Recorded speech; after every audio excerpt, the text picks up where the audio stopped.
Hello বন্ধুরা, তো কাদের কাদের এই শীতে বেগুন পোড়া খেতে ভালো লাগে? আমার তো ভীষণ ভালো লাগে। আর কোনো তরকারির ঝামেলা থাকে না, শুধু জাস্ট বেগুনটা পুড়িয়ে খাওয়া যায় রুটি কিংবা ভাতের সাথে, খুবই ভালো লাগে খেতে।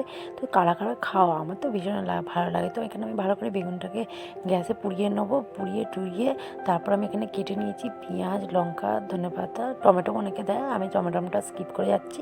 আর এখানে আমি সমস্ত বেগুনের যে পোড়া খোলাটা ছিল, ওই খোলাটাকে ভালো করে ছাড়িয়ে পরিষ্কার টরিষ্কার করে নিয়ে এটাকে একটা এতে নুন আর একটুখানি তেল দিয়ে ভালো করে এটাকে একটা চামচের সাহায্যে ভালো করে এটাকে ম্যাশ করে নেবো। ম্যাশ করে ভালো করে মেখে নেবো। আমার এখন জিভে জল চলে আসছে, আমি এখন ভয়েস ওভার দিতে দিতে।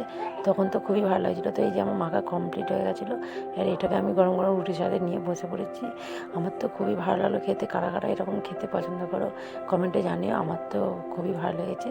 তো কেমন লাগলো জানিও কমেন্টে। তো তোমরাও এরকম করে খেতে পারো, আশা করি ভালো লাগবে। তো ভিডিওটা কেমন লাগলো জানিও, আর চ্যানেলকে সাবস্ক্রাইব করতে ভুলো না। Tata, bye bye.